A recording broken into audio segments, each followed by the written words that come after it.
Assalamualaikum warahmatullahi wabarakatuh. Nama saya Hafiz Maulana dari kelas 12 IPS 2. Di sini saya akan menjelaskan tentang materi badminton atau bulu tangkis, di mana situ ada sejarah, ada peraturan poin, peraturan bermain, dan cara-cara melakukan permainan badminton.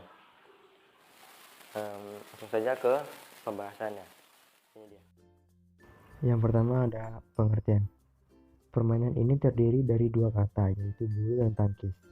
Secara harfiah, olahraga ini bisa diartikan sebagai permainan yang dilakukan dengan cara menangkis bola bulu menggunakan raket.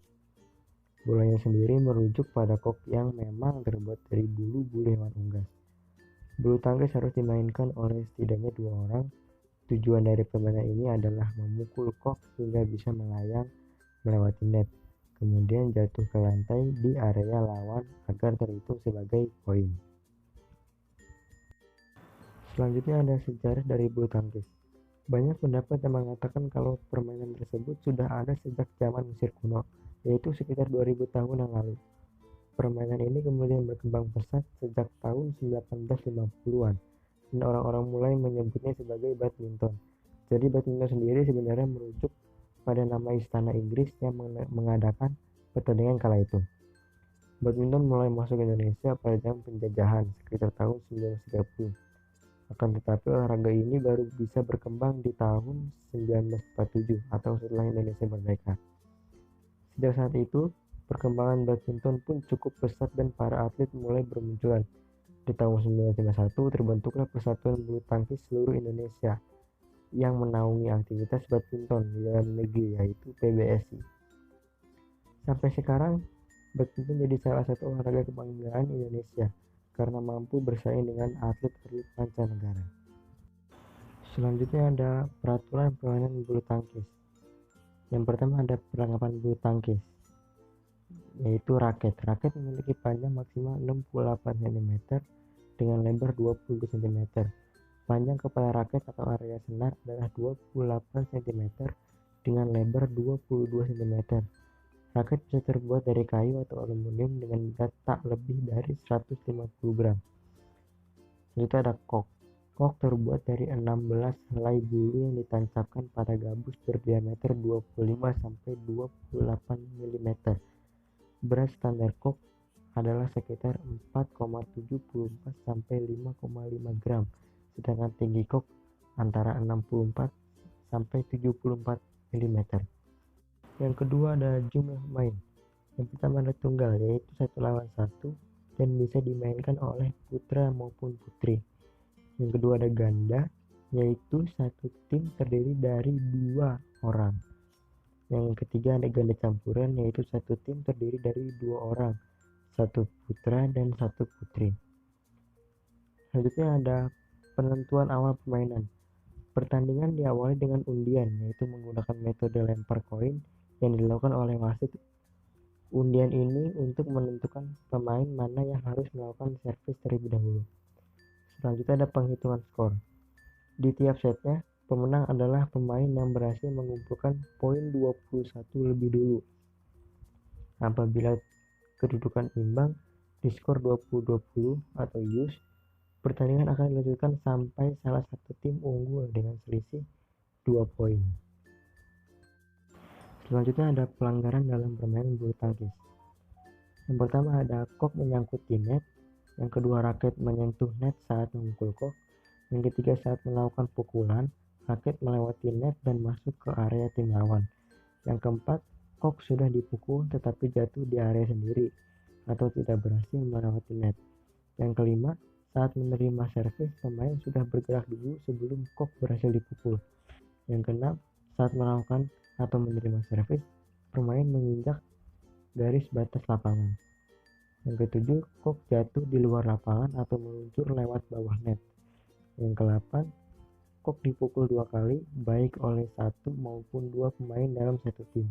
Yang kesembilan, pemain sengaja mengulur waktu pertandingan. Yang ke-10, pemain secara sengaja melakukan hal yang mengganggu tim lawan. Selanjutnya ada ukuran lapangan bulu tangkis. Ukuran lapangan bulu tangkis terdapat 2 standar, yaitu standar milik PBSI dan standar milik BWF. Untuk ukuran lapangan standar PBSI, panjang lapangan yaitu 13,40 meter, lebarnya 6,10 meter, tinggi tiang net 1,55 meter, tinggi net 1,52 meter, jarak garis servis depan ke net yaitu 1,98 meter, jarak garis servis tengah ke garis samping yaitu 3,05 meter, jarak garis servis belakang ke garis belakang yaitu 0,76 meter, dan jarak garis samping ke pinggir lapangan yaitu 0,46 meter. Untuk ukuran lapangan standar BWF, panjangnya yaitu 13,4 meter dan lebar 5,18 meter. Selanjutnya ada teknik dasar bulu tangkis. Yang pertama ada cara memegang raket. Memegang raket dalam bulu tangkis terdapat dua teknik, yaitu pertama teknik forehand. Teknik ini sama seperti jika Anda memegang benda pada umumnya. Tangan harus menggenggam pegangan raket, sedangkan telunjuk dan ibu jari membentuk sudut atau huruf V. Selanjutnya ada teknik backhand. Hampir sama seperti teknik forehand, hanya saja posisi ibu jari tidak bertemu dengan ujung jari lainnya, melainkan disejajarkan dengan pegangan raket sehingga mendekati telunjuk. Selanjutnya ada servis dalam bulu tangkis. Servis artinya memukul kok untuk memulai permainan. Kok yang dipukul harus mengarah pada area lawan dan melewati net. Teknik servis sendiri ada 3 macam, yaitu sebagai berikut. Yang pertama ada forehand pendek. Pemain memukul kok dengan tidak begitu kuat, akibatnya kok meluncur dan akan jatuh di sekitar net atau di daerah depan tim lawan. Yang kedua ada forehand tinggi. Teknik ini dilakukan untuk membuat kok melambung tinggi dan jatuhnya cukup jauh dari area net. Teknik ini bertujuan agar kok bisa jatuh di belakang pemain, sehingga mereka kesulitan untuk mengembalikannya. Lalu ada backhand. Servis backhand dilakukan dengan tenaga sedang. Tujuannya agar kok bisa jatuh di dekat garis serang lawan dan mendarat setelah sedikit melewati net. Hal ini juga bertujuan agar lawan kesulitan untuk mengembalikan serangan. Teknik dasar yang terakhir adalah teknik pukulan. Yang pertama ada lob. Teknik ini dilakukan dengan cara memukul kok agar bisa terbang setinggi mungkin dan jatuhnya di belakang garis lapangan area tim lawan. Pukulan seperti ini biasanya akan membuat lawan kewalahan sehingga mereka jadi cepat lelah. Selanjutnya ada drop shot. Pukulan drop shot bertujuan untuk mematikan pergerakan lawan. Pukulannya dilakukan secara lurus dan menggunakan tenaga kecil atau pelan. Tujuannya agar kok bisa jatuh di sekitaran net.